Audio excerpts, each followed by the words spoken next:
Hello students, कैसे हैं आप लोग।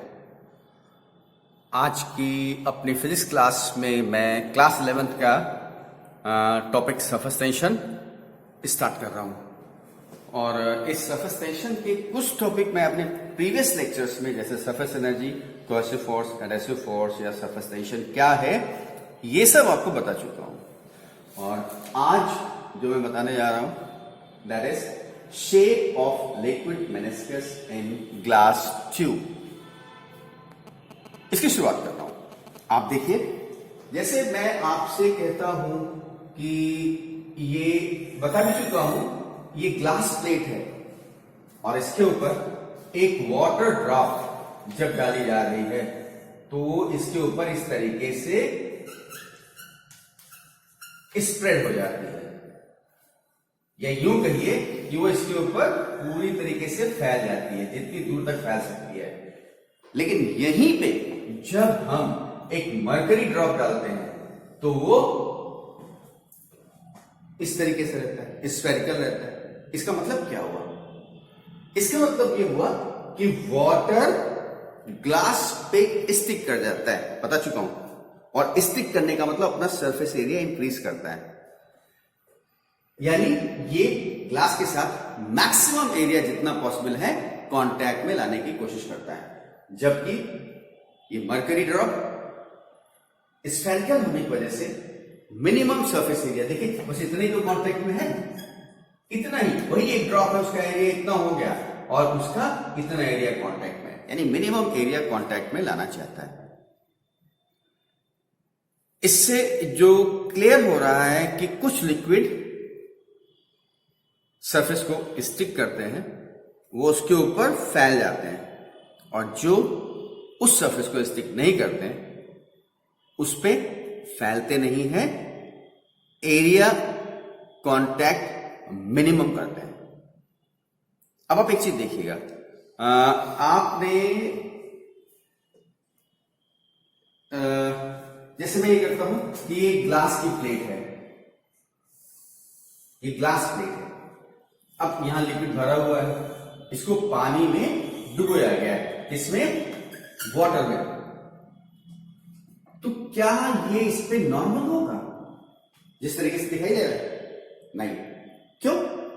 क्योंकि वाटर ग्लास पर स्टिक कर जाता है। तो अब इस पोर्शन पे ये मैं जैसे ये दिखा रहा हूं, ये ना होकर के ये कुछ इस तरीके से होगा, यानी इस पे अपना एरिया ऑफ कांटेक्ट बढ़ाने की कोशिश करेगा। ये नहीं होगा, this will be the shape. ठीक है, water, not only water, all the liquids which stick. अगर मैं इसको ग्लास प्लेट ले रहा हूं, ग्लास प्लेट, तो जो लिक्विड ग्लास प्लेट को भिगो देते हैं, स्टिक करते हैं, उसके एज पर इस तरीके से शेप आएगा। अच्छा, जो नहीं स्टिक करते हैं, जैसे मैं इसको ले लूं मर्क्यूरी, इसका शेप क्या हो जाएगा? ये भी ऐसे नहीं रहेगा, ये डाउनवर्ड। क्यों? क्योंकि this wants to reduce the area in contact. Mercury glass को वेट नहीं करती है, and therefore students it will try to reduce area in contact, यानी मिनिमम करना चाहेगा, और इस वजह से इसका शेप डाउनवर्ड हो जाता है। ठीक है,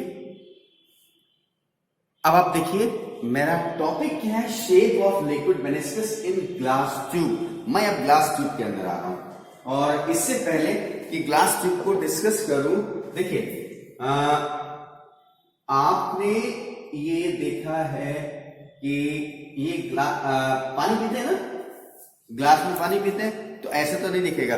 आप कांच का ग्लास लीजिए, ग्लास, ठीक है, ट्रांसपेरेंट, और उसमें वाटर लीजिए। तो मैं ग्लास ले रहा हूं और इसमें वाटर देख रहा हूं, तो आपको क्या लगता है? वाटर सरफेस यूं है, सरफेस, हाँ ऐसे ही होती है। लेकिन जब ध्यान से इस एज पर देखेंगे तो आपको सरफेस कैसे मिलेगी?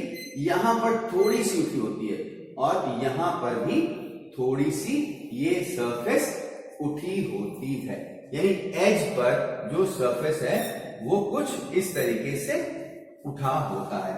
और उसका कारण भी यही है कि वाटर ग्लास को भिगो देता है, वेट करता है। तो अब हम इसको आप देख सकते हैं, मैं तो यहाँ थ्योरेटिकली बता रहा हूं। आप कांच के ग्लास में पानी लीजिएगा और उसके इस पे देखिए, कांच के ग्लास में छोड़ दीजिए, आप स्टील के ग्लास में लीजिए और उसके एज पे देखिए, अगर आप माइन्यूटली ऑब्जर्व कर सकते हैं तो एज पे वो बीच में तो प्लेन है, एज पर इस तरीके से ये उठी हुई सरफेस होगी। क्यों? क्योंकि वाटर ग्लास या स्टील को स्टिक करता है, राइट। अब मैं इसी को आपका ट्यूब के फॉर्म में बनाने की कोशिश कर रहा हूं। देखिए जैसे कि ये मैंने यहां पे लिया एक ये ट्यूब है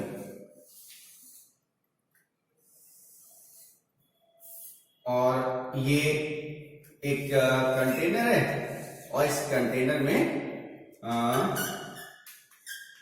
वाटर इन द कंटेनर। तो वाटर का लेवल ये है।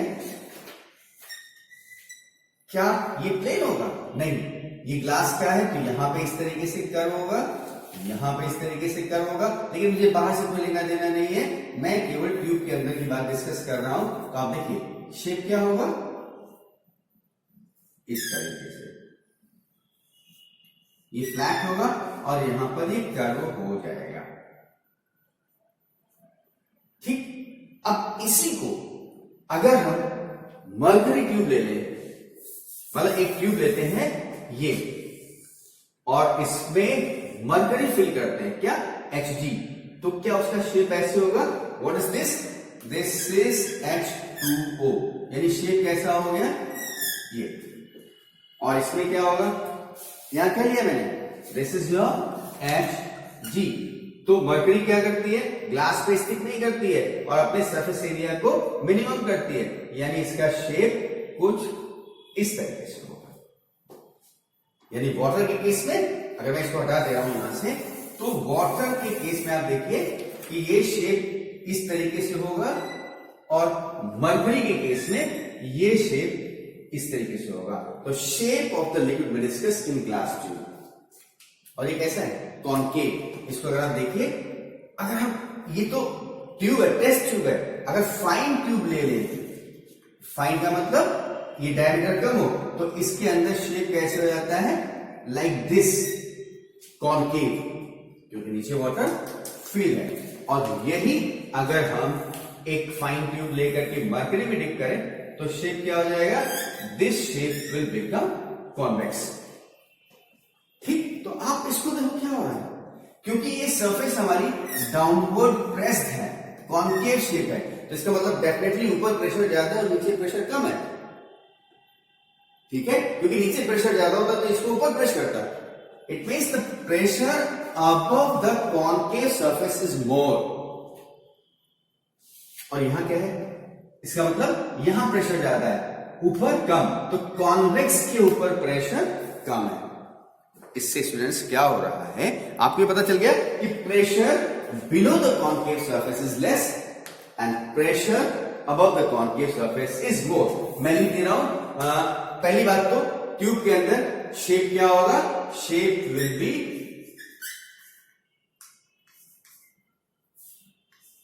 कॉनकेव और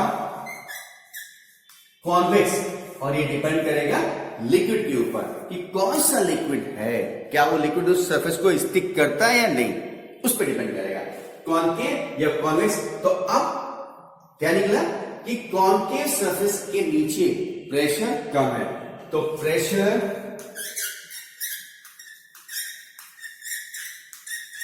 below the concave is less. Concave के नीचे प्रेशर लेस है और कॉन्वेक्स के नीचे, कॉन्वेक्स के ऊपर प्रेशर लेस है। तो आप इसी से निकाल लीजिए कि कॉनकेव के नीचे कम है यहां पे, तो कॉन्वेक्स के ऊपर कम होगी, राइट। कितना कम होगा प्रेशर, हाउ मच अमाउंट, तो कहते हैं less by 2T upon R. Pressure below the concave surface is less by 2T upon R. इसका मतलब अगर हम इस तरीके की सरफेस बन रही है तो यहां पर प्रेशर कितना होगा 2T अपॉन R अमाउंट में कम होगा और यहां पे क्या होगा 2T अपॉन R अमाउंट में ऊपर कम होगा, यहां ज्यादा होगा। ये चीज समझ में आ गया कि pressure below the concave surface is less by 2T by R, right. तो अभी एक काम करिए, वीडियो को पॉज करके ये जो डायग्राम मैंने बताया समझाया इसको नोट करिए, फिर हम आगे की बात करते हैं। Okay students, now I am going to start the new topic that is the angle of contact. वही जो अभी मैंने बताया था कि वो सरफेस किस लिक्विड जो है किसी सरफेस पे स्टिक कर जाएगा, किसी पे नहीं स्टिक करेगा, और मैंने एग्जांपल भी दिया था कि वाटर वेट्स द ग्लास, यानी वाटर लिक्विड पे स्टिक कर जाता है जबकि मरकरी स्टिक नहीं करता, अपना सरफेस एरिया मिनिमम करता है। तो आप देखिए मैं आपको दो डिजाइन दिखा रहा हूं, एक कंटेनर हमारा ये है और इसमें क्या है Hg, और दूसरा क्या है, दूसरा कंटेनर है इसमें H2O दैट इज वाटर। तो अब ये वाटर, इस पे मरकरी का शेप क्या होगा, आउटवर्ड जो है ग्लास में, और एक किसका है, ग्लास का, कंटेनर हमारा ग्लास का है, तो क्या होगा यहां पर ऐसे ये उठ के रहेगा। ये मैं पिछले टॉपिक पे बता चुका हूं, ठीक। एंगल ऑफ कांटेक्ट मैंने क्या किया, एक ग्लास प्लेट ली और इस ग्लास प्लेट को इसमें ऐसे डुबाने की कोशिश की, इमर्स किया। जब हम डुबाएंगे तो शेप क्या आएगा, प्लेट हमारी कुछ इस तरीके से होगी, यस। ऐसे ही मैंने उसी प्लेट को, उसी तरीके की प्लेट को मरकरी में डुबा दिया, तो क्या आया, ये कुछ हुआ इस तरीके से, डूबे। तो जब ये प्लेट डूबेगी इसके अंदर तो यहां पे शेप क्या होगा भाई, ग्लास पे वाटर स्टिक करता है, ये क्या है वाटर, तो ये इस पे स्टिक करेगा, यानी ये इसके ऊपर स्प्रेड करने की कोशिश करेगा लाइक दिस, और दोनों एज पर ये इस तरीके से शेप बनेगा। इसको आप देखिए, मैं बता रहा हूं फिर से,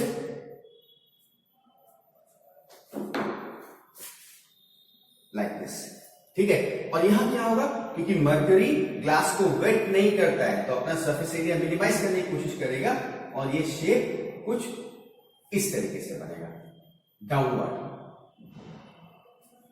ठीक है। ये आपका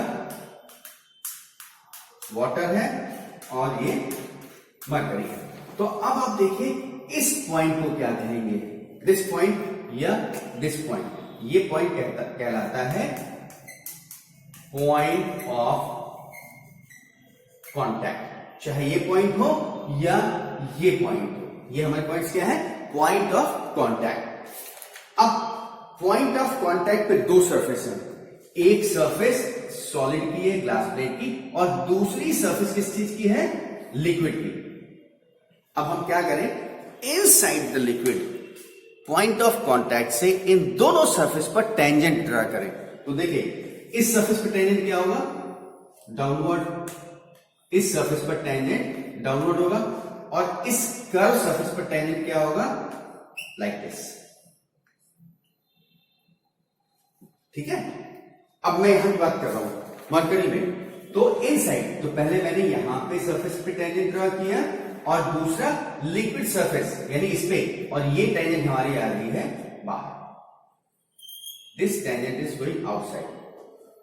इन दोनों टेंजेंट्स के बीच में जो भी एंगल है, चाहे ये और चाहे ये, इस एंगल को हम कहते हैं एंगल ऑफ कांटेक्ट। देखिए मैंने डिफाइन किया है, the angle inside the liquid, liquid के अंदर, between the tangent to the solid surface पे tangent and the tangent to the liquid surface, solid surface and liquid surface at point of contact is angle of contact। यानी जिस point पर liquid इस glass plate को touch कर रहा है that is the point of contact. Touch तो पूरी फ्लैट पे कर रहा है, ये upper portion, this point is point of contact, और पॉइंट ऑफ कांटेक्ट से इस प्लेट की सरफेस पर टेंजेंट और लिक्विड के सरफेस पे टेंजेंट के बीच का एंगल एंगल ऑफ कांटेक्ट कहलाता है। और आपको इस डायग्राम से दिखाई दे रहा है कि angle of contact for the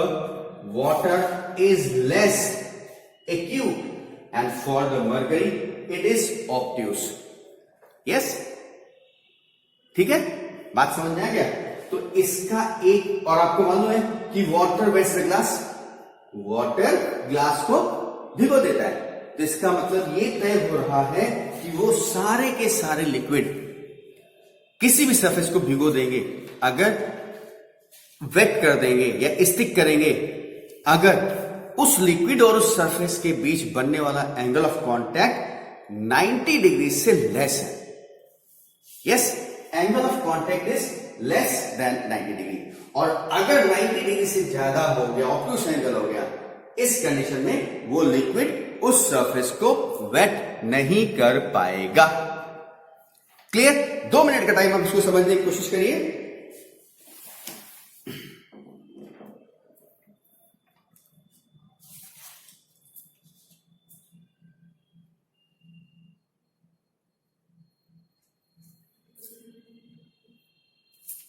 कर दिया? ये angle water and glass, water and glass के लिए it is 8 degree, ordinary water and glass के लिए it is 8 degree, mercury and glass it is 135 degree. और सिल्वर और वाटर की जब बात करेंगे उस समय एंगल ऑफ कांटेक्ट कितना होगा? That will be 90 degree. ठीक है, तो स्टूडेंट्स आपको समझ में आ गया एंगल ऑफ कांटेक्ट क्या है? Angle inside the liquid between the two tangents drawn at the solid surface and liquid surface, this and this. और आपको दिखाई दे रहा है कि जो लिक्विड वेट करता है उसका एंगल ऑफ कांटेक्ट 90 से कम है, जो वेट नहीं करेगा उसका एंगल ऑफ कांटेक्ट आपका 90 से क्या होगा? ज्यादा होगा। और इस बेसिस पर, एंगल ऑफ कांटेक्ट के बेसिस पर आप बता सकते हैं कि ये लिक्विड इस सरफेस को वेट करेगा या नहीं। ठीक है, एंगल ऑफ कांटेक्ट समझ में आ गया। तो अब आप इसको नोट कर लिए, मैं आपको नेक्स्ट टॉपिक बताने जा रहा हूं, that is pressure, excess pressure inside liquid drop. इसको नोट करिए पहले आप। Okay students, now this is the term of the next topic which is important, that is the excess pressure inside the liquid drop. एक liquid drop कैसी होती है? Spherical, ये मैं बता चुका हूं। क्यों होती है? Because of surface tension, right? और सरफेस टेंशन की वजह से स्फेरिकल क्यों होती है? Because of it wants to reduce its surface area, और for given volume minimum surface area is of the sphere, and that's why the drop is spherical. अब इसके लिए करेगा क्या? अपना सरफेस एरिया मिनिमम करने के लिए सरफेस के मॉलिक्यूल्स इनसाइड आएंगे। अगर सरफेस एरिया मिनिमम करना है तो सरफेस के मॉलिक्यूल्स को हटाइए, कहां जाएंगे? उड़ के बाहर तो जाएंगे नहीं, तो कहां जाएंगे? इनसाइड द ड्रॉप, यानी ड्रॉप के अंदर मॉलिक्यूल्स आ रहे हैं। तो जब ड्रॉप के अंदर मॉलिक्यूल्स आएंगे तो मॉलिक्यूल्स का नंबर बढ़ेगा इनसाइड, तो उससे प्रेशर क्या होगा? बढ़ जाएगा ना। Yes, and that increased pressure is excess pressure. यानी जब लिक्विड ड्रॉप अपना सरफेस एरिया मिनिमम करती है और अपने शेप को स्फेरिकल करती है, तो सरफेस के मॉलिक्यूल्स इनसाइड द ड्रॉप चले जाते हैं, जिससे क्या होता है कि अंदर प्रेशर बढ़ जाता है। इसी बढ़े हुए प्रेशर को हम लोग एक्सेस प्रेशर कहते हैं। तो देखिए, प्रेशर क्या है? बाहर एटमॉस्फेरिक प्रेशर है और अंदर भी एटमॉस्फेरिक प्रेशर है, लेकिन क्योंकि सरफेस टेंशन की वजह से मॉलिक्यूल्स अंदर चले गए तो ड्रॉप में कुछ एक्सेस प्रेशर हो गया, and that excess pressure is small p, यानी outside pressure is capital P and inside pressure is capital P plus small p। Where small p क्या है? स्मॉल p है एक्सेस प्रेशर, यही excess pressure है, और मुझे यही एक्सेस प्रेशर फाइंड करना है। तो अब स्टूडेंट्स आप देखिए कि आपको मालूम है इक्विलिब्रियम के लिए आउटसाइड और इनसाइड के प्रेशर बराबर होने चाहिए। तो क्या होगा? ये एक्सेस प्रेशर क्या करेगा? बाहर की ओर एक्सपेंशन चाहेगा, यस, मान लीजिए कि इस ड्रॉप का रेडियस कैपिटल आर है। अब ये एक्सेस प्रेशर बाहर की ओर एक्सपेंशन चाहता है, तो जब ये बाहर एक्सपेंशन चाहेगा तो ये ड्रॉप हमारी कुछ एक्सपैंड करेगी और इस तरीके से एक्सपैंड करेगी कि ये मान लीजिए ये हमारा डेल्टा आर एक्सपैंड कर जा रही है, डेल्टा आर एक्सपैंड कर रही है। तो कंडीशन क्या है? आप तो बोलेंगे कि जब इस प्रेशर की वजह से एक्सपेंशन हो गया तो अंदर प्रेशर कम हो गया, बाहर का और अंदर का प्रेशर बराबर हो गया। No, not like that.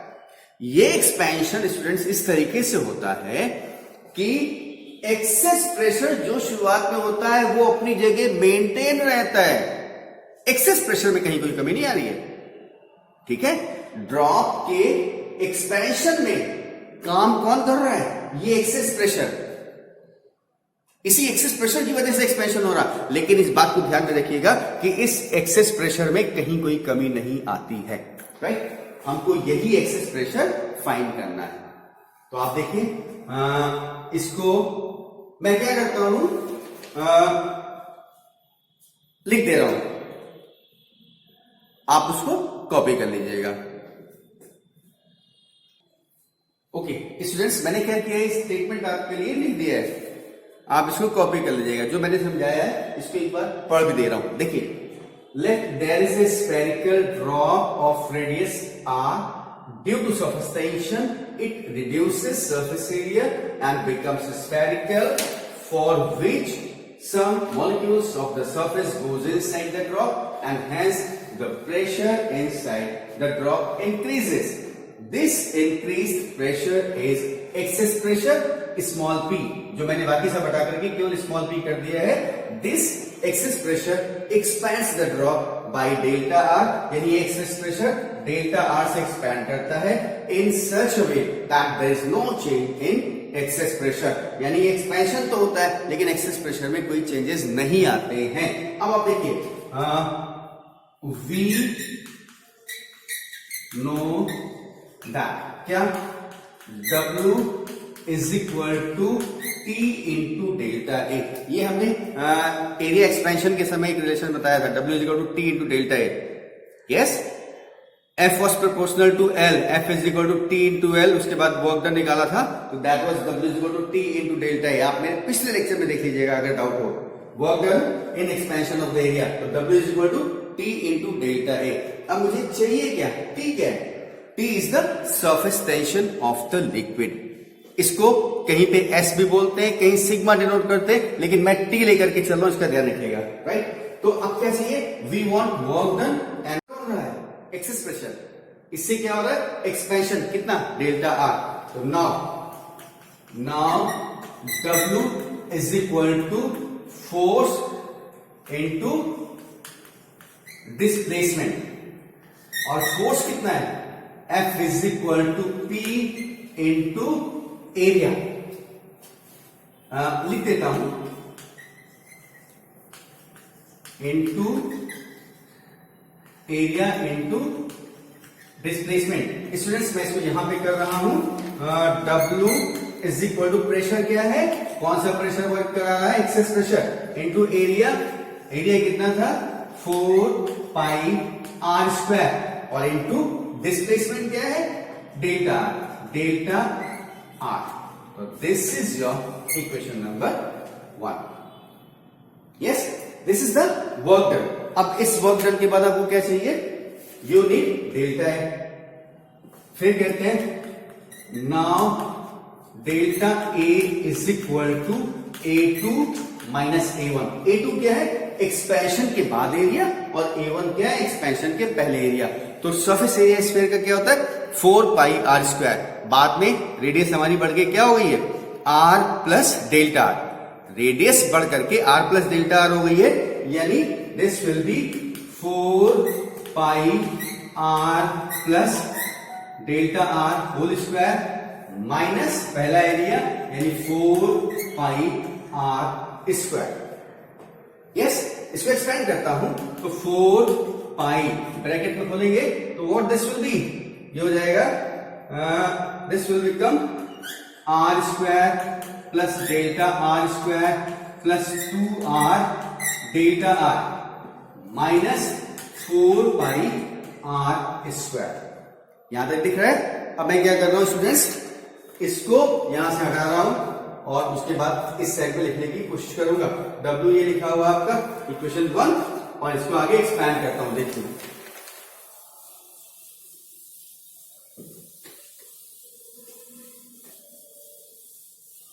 Video को पॉज करके सब नोट करते जाइएगा।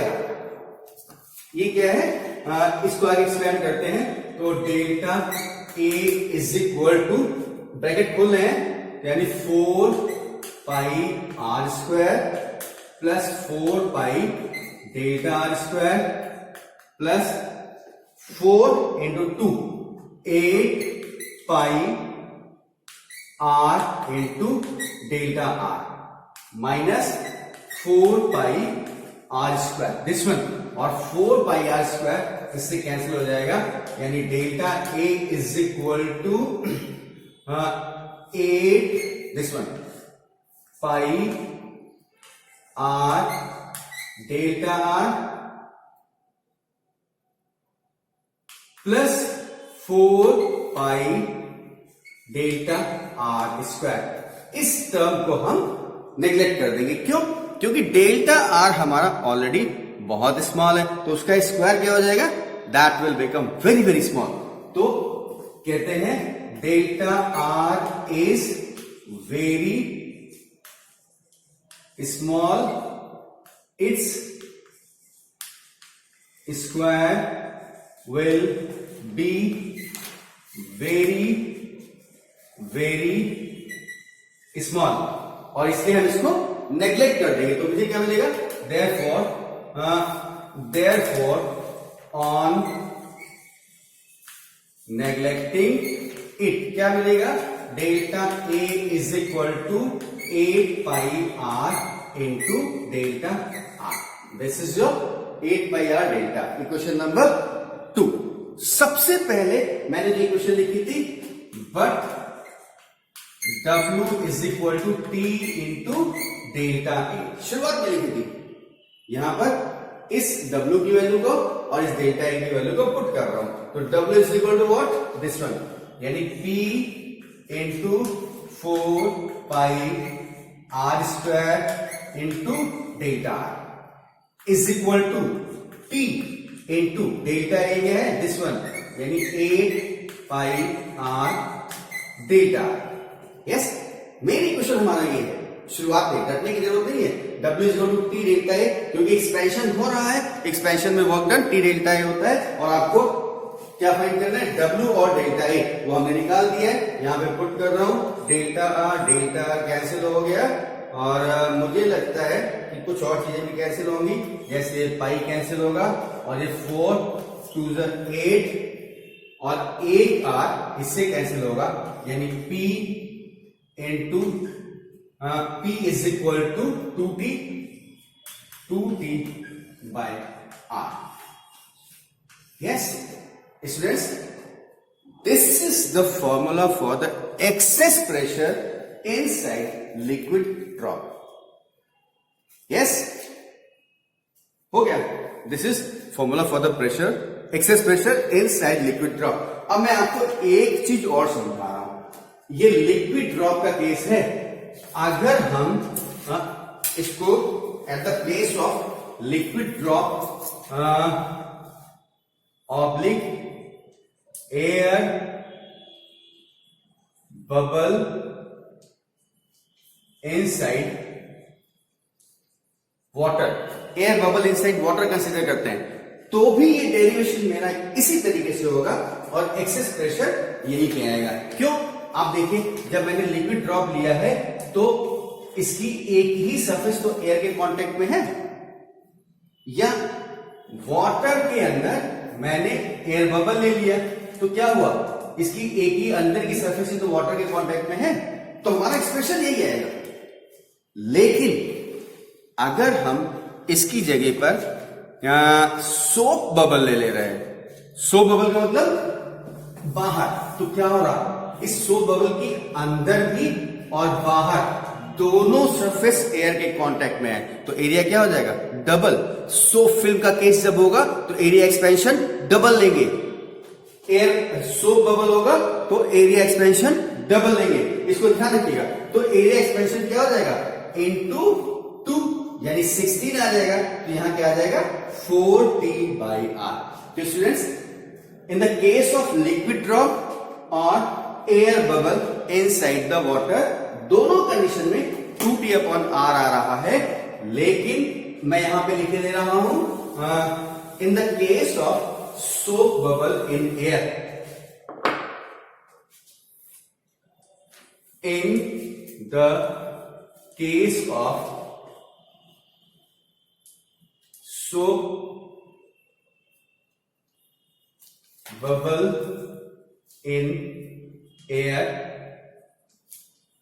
excess pressure will be क्या, P is equal to 4T/R। ये सोप बबल के केस में है, ये मार्क कर दिया मैंने। और बाकी ये लिक्विड ड्रॉप यानी वाटर ड्रॉप या बबल इनसाइड वाटर।